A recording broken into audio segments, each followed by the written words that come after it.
Šajā sērijā redzēsiet Austrālijas pilsētas Makaju un Taunsvilu. Iepazīsieties ar eksotisko mūzikas instrumentu didžeridžu, kā arī viesosieties aborigēnu kultūras parkā.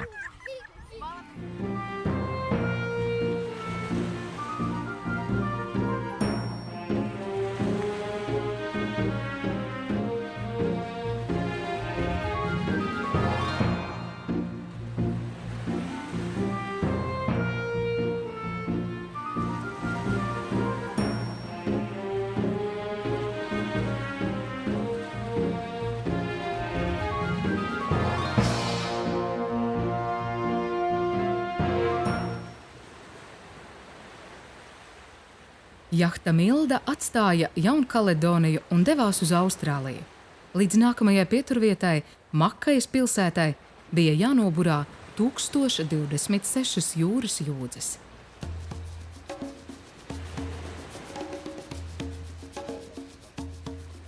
Gaidījām Austrāliju ar nepacietību. Mūs bija nogurdinājušas eksotiskās valstis ar franču valdīšanas paliekām un ietekmi. To raksturīga iezīme bija augstas cenas. Izdzirdot franču valodu, man jau uzreiz bija skaidrs, ka viss būs pa dārgo.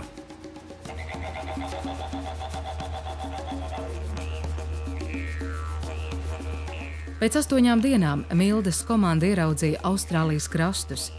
Bija pagājuši gandrīz 5 mēneši, kopš jahta atstāja Valparaiso ostu Čīlē, lai uzsāktu ceļojumu pāri pasaules lielākajam okeānam. Klusais okeāns ir gandrīz 8000 jūdžu plats un pa aploci aizņem 1/3 daļu no zemeslodes. Milzīgos ūdens plašumus Milda bija šķērsojusi veiksmīgi, un ceļotāji bija sasnieguši nākamo kontinentu savā maršrutā.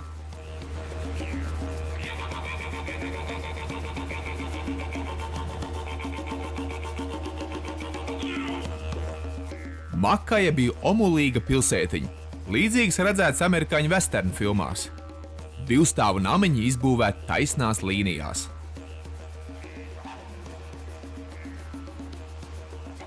Pilsētas centrā atradās tikai dzertuves, kur apmeklētāji netrūka.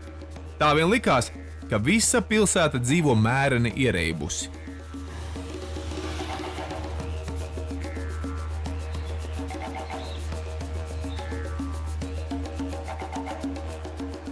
Kādā no krodziņiem, ko apmeklējām rīta stundā, gribējām nobaudīt rīta kafiju. Krodzinieks mūs uzlūkoja ar izbrīnu un nobrukšķēja kaut ko par turistiem. Ieskatījos uzmanīgāk un biju pārsteigts. Krodziņš bija labi apmeklēts un visi dzēra alu. Uz sienas bija informatīva izkārtne. Laimīgā stunda ir no 10 līdz 11 rītā, kad alus ir uz pusi lētāks. Tāda man arī palikusi atmiņā Makai.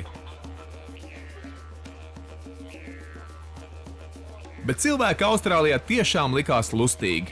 Saskarsmē vienmēr laipni, priecīgi un izpalīdzīgi. Nu tiešām izskatījās pēc sapņu zemes. Saudabīgi ir angļu valodas izruna. Sākumā bija grūti saprast, ko viņi saka, jo austrāliešu valoda ir ar savām īpatnībām. Piemēram, vietā saka ā.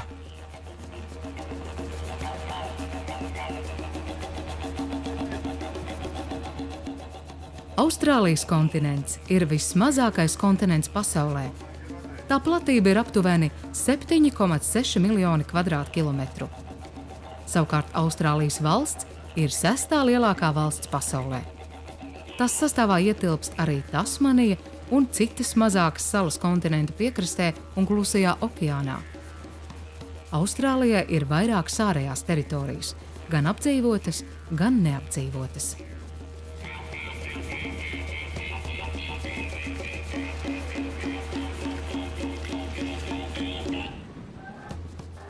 Par ekoloģiju Austrālijā ļoti rūpējās. Lagūnā aizliegts jebko izmest aiz borta. Tiek kontrolēts, vai ienākot ostā atkritumi joprojām ir uz jahtas. Tie jāglabā maisos vai nu arī jāsadedzina. Sodi par pārkāpumiem ir zvērīgi. 120,000 Austrālijas dolāru no personas, bet no organizācijas 1,2 miljoni. Nevar samaksāt? Sēdi cietumā. Jebkurš Austrālijas iedzīvotājs labprāt ziņo par redzētiem pārkāpumiem, tādējādi padarot vides aizsardzību visai efektīvu.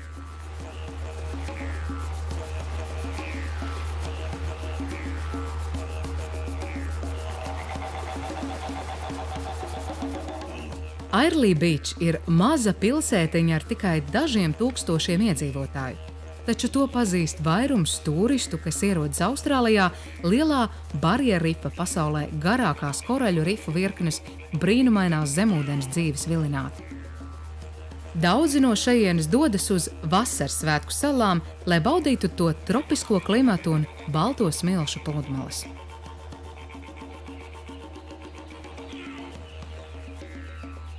Airlie pludmali apmeklēja ar zināmu intrigu. Bijām lasījuši, ka tā ir studentu ceļotāju pilsētiņa ar jautrām izklaides vietām un krāšņu nakts dzīvi. Tieši tas man bija vajadzīgs. Staigājot pa pilsētu, ievēroju kādu veikaliņu, kur piedāvāja Austrālijas suvenīrus. Daži no tiem izdalīja interesantas skaņas. Es, kā jau muzikāli izglītots cilvēks, sāku interesēties par pūšamo koka gabalu didžeridu. Veikala īpašnieks, aborigēns pēc izcelsmes, man izrādīja instrumentu klāstu, pastāstīja par vēsturi un pat apņēmās iemācīt spēlēt, ja vien iegādāšos pie viņa kādu didžeridu. Mana dvēsele bija izslāpusi pēc mākslas, bet naudas arī bija žēl. Aplūkojot cenas, sapratu, ka lētākais, ar ko var rēķināties, ir instruments par 45 Austrālijas dolāriem. Dārgākie maksāja vairākus tūkstošus, tāpēc painteresējos, kāpēc tāda cena atšķirība. Veikalnieks paskaidroja, ja vēlos kādam iesist pa galvu, tad droši var pirkt to koka gabalu, kas maksā $50, bet ja vēlos spēlēt, tad kādi $300 būtu jāatstāj viņa veikaliņā. Protams, pēc brīža īpaši tikai man tika piedāvāts instruments, kas esot vērts 600. Man kā īpašam draugam par nieka 500 viņš tikšot pārdots. Un tā mēs sākām kaulēties. Beigās no veikala devos prom ar didžeridu. Uz jahtas paklausījies didžeridu skanējumu un novērtējis manas spējas spēlēt to, kapteinis Rolens pieņēma lēmumu. Šo instrumentu drīkst spēlēt tikai tajā laikā, kad viņš neatrodas uz jahtas. Kapteiņa pavēle stājās spēkā tajā pašā brīdī un nebija pārsūdzama.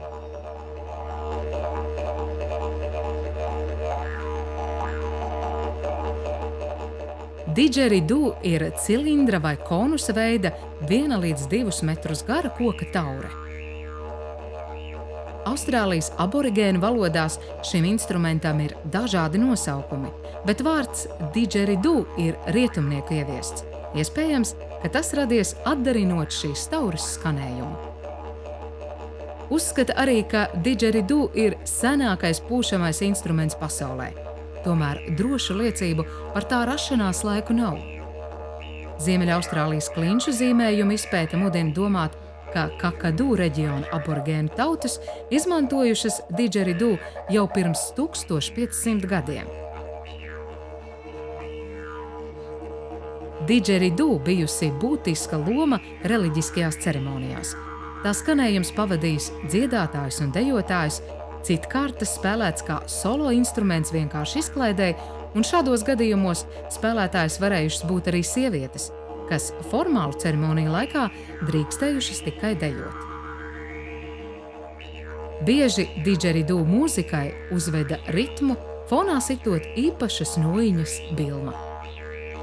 Tradicionāli didžeridu tiek gatavots no dažādu sugu eikaliptiem, bet agrāk ticis izmantots arī bambus. Amatnieki pavada daudz laika meklējot instrumenta darināšanai piemērotu koku, jo der tikai tāds, ko izdobuši termīti. Turklāt, lai no koka iznāktu kvalitatīvs instruments, dobums nedrīkst būt ne par lielu, ne par mazu.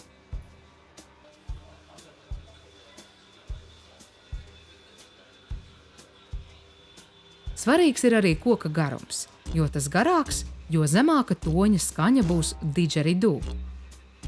Kad atbilstošs stumbrs vai zars atrasts, tam noņem mizu, apstrādā galus un ārpusi.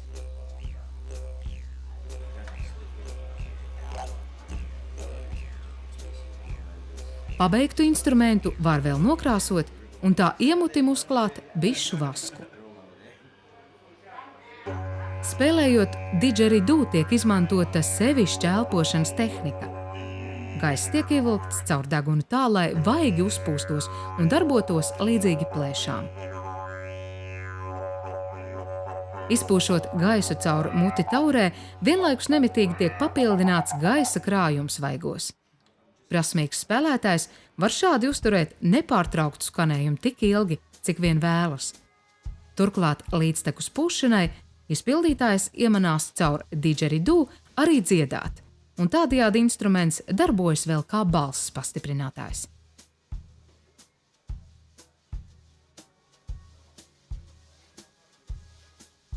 Mūsdienās vairums didžeridū ražo masveidā rūpnīcās, un koka vietā tiek izmantots arī stikls, plastmasa, āda un citi materiāli. Tādus didžeridū visbiežāk var atrast pilsētās, turistu iecienītu rajonu suvenīru veikalos.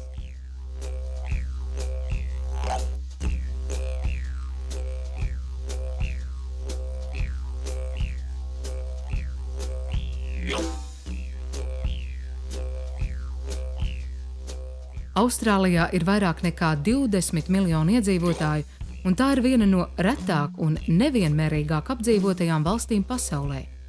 Vidēji 3 cilvēki uz 1 kvadrātkilometru.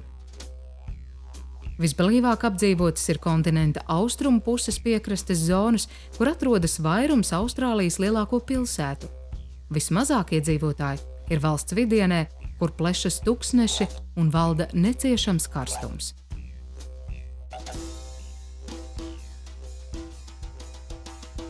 Austrālijas valsts veidojusies no vairākām britu kolonijām, kas 1901. gadā apvienojās federācijā, kļūstot par no Lielbritānijas neatkarīgu Austrālijas Savienību. Valsts galva joprojām ir Lielbritānijas karaliene, taču austrālieši ir apsvēruši iespēju saraut pēdējās saites ar Britu monarhiju un proklamēt Austrālijas republiku. Iedzīvotāju balsojums pirms dažiem gadiem parādīja, ka vairākums šim solim tomēr nav gatavi.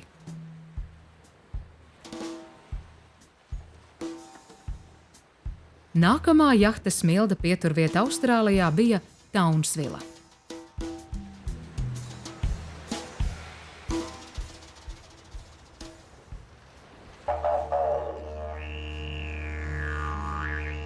Turpinājumā redzēsiet Townsvillu, aborigēnu teātri un lielo palmu salu.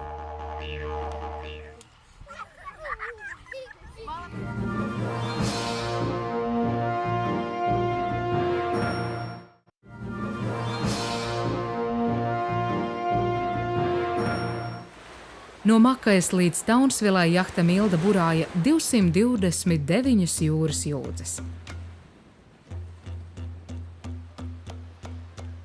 Townsvilla bija tipiska austrāliešu pilsētiņa. Neliela, ne maziņa. Skaista pludmale, interesanti veikaliņi un smaidīgi cilvēki šortos. Tas ir izbiksēs. Ieliņas perfekti taisnas. Ja sāc iet vienā virzienā, tad pēc minūtēm 10 atdursies vai nu pludmalē, vai arī pret kādu klinti. Veikalos varēja iegādāties Rīgas rupmaizi un šprotes. Latvija te nebija nepazīstama zeme, ko apdzīvo maza un zaglīga tauta. Latvieši šeit bija iekarojuši uzticību un cieņu. Townsvilla ir reģiona komerciālais centrs un nozīmīga ostas pilsēta pie Koraļu jūras ar aptuveni 100 000 iedzīvotāju. Tā dibināta 1864. gadā un nosaukta par godu ostas projekta finansētājam Robertam Townsam. Sākotnēji ostai bijusi būtiska loma tirdzniecībā ar Klusā okeāna salām, tagad tā kalpo Austrālijas tirgumu ar Dienvidaustrumāziju. Caur Townsvillas ostu plūsta gan lauksaimniecības produkti, gan derīgi izrakteņi, un pilsētā ir arī sava metāla apstrādes rūpniecība. Pēdējos gados Townsvilla piedzīvojusi īpašu ekonomisko uzplaukumu, ko sekmējusi arī turisma attīstība. Austrālijas pirmiedzīvotāju jeb aborigēnu senči ieradās šeit pirms aptuveni 50 000 gadu. Uzskata, ka viņi nākuši no Dienvidu Austrumāzijas, tolaik jūras līmenis bijis par kādiem 120 metriem zemāks nekā šodien, un Austrālija kopā ar Jaungvinēju un Tasmaniju veidojusi vienu lielu zemi. Pēc vairākiem tūkstošiem gadu ieceļotāji apdzīvoja visu kontinentu, gan savannas ziemeļus, gan mežainos apgabals dienvidos. Retāk apdzīvots bija centrālais tuksnesis. Arī šodien aborigēnu tautas mitinās visos Austrālijas štatos, bet visvairāk Kvīnslendā un Jaundienvidvelsā. Pēdējo 200 gadu laikā to kultūra gan ir piedzīvojusi neatgriezeniskas pārmaiņas. Īsā laika periodā ir zudis dzīvesveids, kas bijis noturīgs tūkstošiem gadu.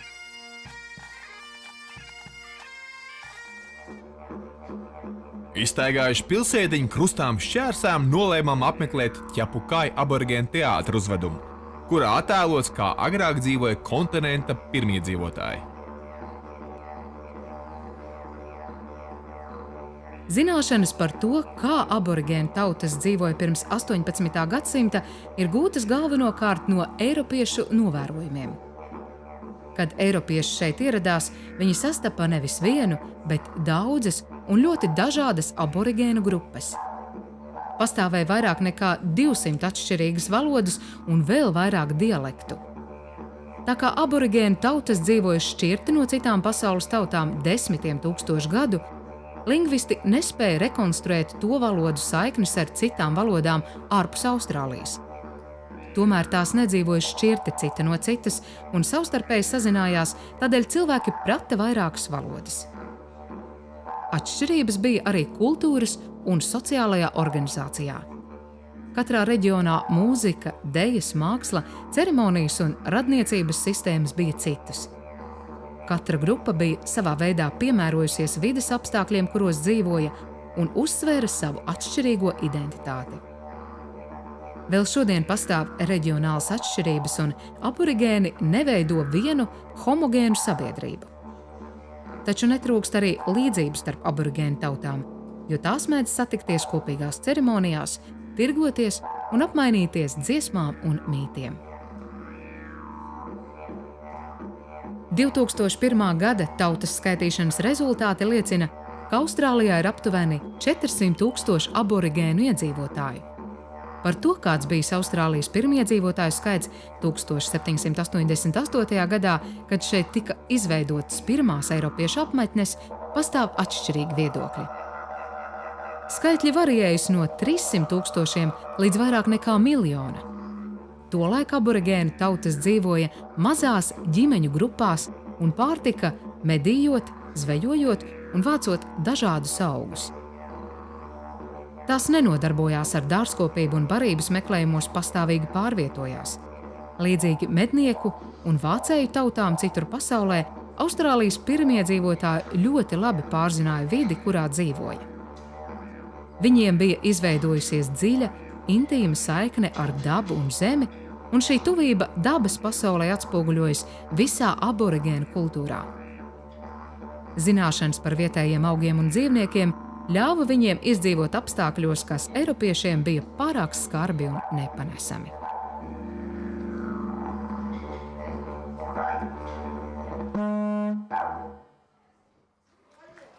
Bez visiem pazīstamā bumeranga Austrālijas aborigēniem bija vēl daudz citu darba rīku un ieroču. Piemēram, no akmens tika gatavoti cirvji, naži, kalti, urbji, skrāpji, no koka darināti šķēpi, nūjas, vāles, trauki, mūzikas instrumenti un daudz dažādu ceremoniālo priekšmetu. Vienu instrumentu varēja izmantot dažādiem mērķiem dažādās nodarbēs. Piemēram, bumerangi bija gan ieroči medībās, gan sitamie instrumenti dziesmu pavadījumos. Tos varēja mētāt arī tikai spēles prieka pēc.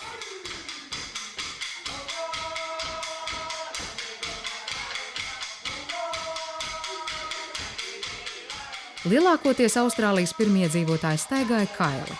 ja neskaita dienvidaustrumu reģionus, kur klimats bija vēsāks un cilvēki valkāja opusuma ādas apmetņus.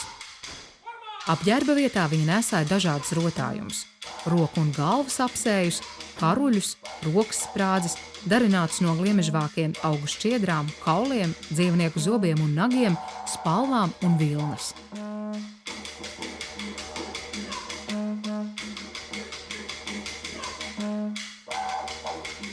Visā Austrālijā bija izplatīta ķermeņa skarifikācija. Proti ādā tika izdarīti griežumi, lai vēlāk veidotos rētas, kuras uzskatīja par dekoratīvām. Ceremoniju gadījumos gan vīrieši, gan sievietes krāsoja uz sejas un ķermeņa ģeogrāfiskus rakstus, kam bija garīga nozīme. Vēl Townsvillā ekspedīcijas vadītājs speciāli no Austrālijas valdības pieprasīja atļauju apmeklēt Lielo Palmu salu. Mēs zinājām, ka sala apdzīvo aborigēni, un tā ir īpašs status. Kāpēc tai piešķirts īpašs uzraudzības līmenis, tā arī nesapratām, bet bijām gatavi to izpētīt.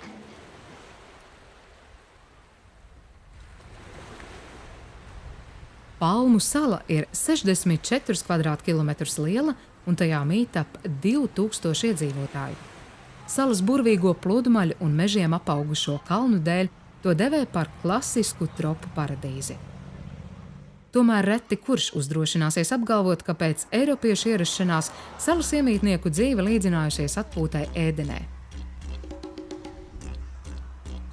Kopš pagājušā gadsimta 20. gadiem sala ir bijusi viena no lielākajām Austrālijas aborigēnu nometināšanas vietām.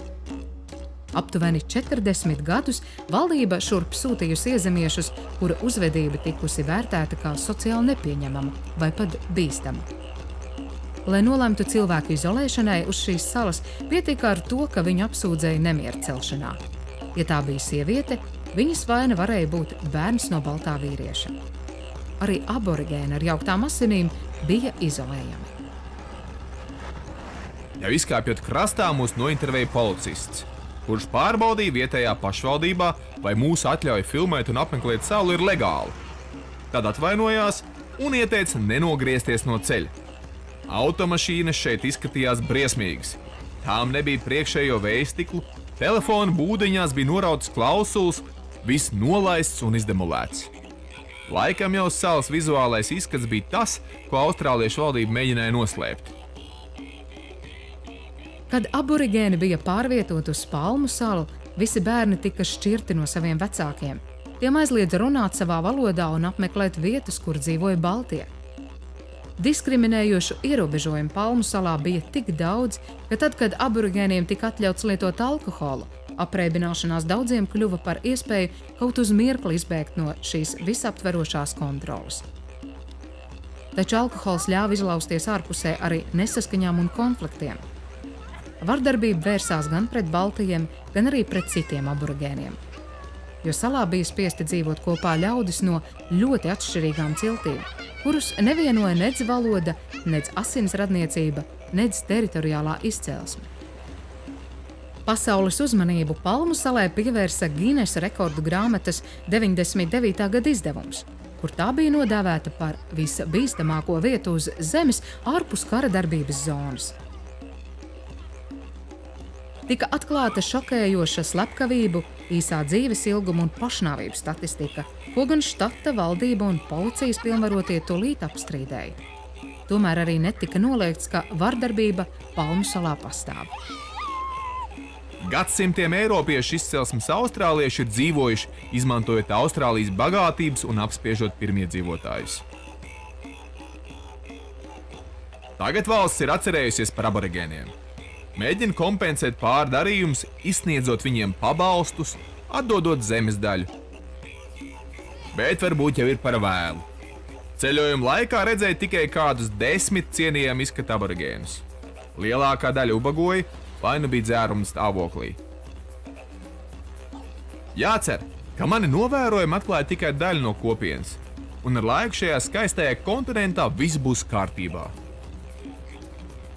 Nākamā Austrālijas pilsēta Mildas maršrutā bija 196 jūdžu attālā Kērnsa. Nākamajā sērijā redzēsiet, Austrālijas opālus un krokodīlus. Viesosieties Ķirzaku un Ceturtdienas salās, gūsiet ieskatu austrāliešu apģērbu modes tendencēs.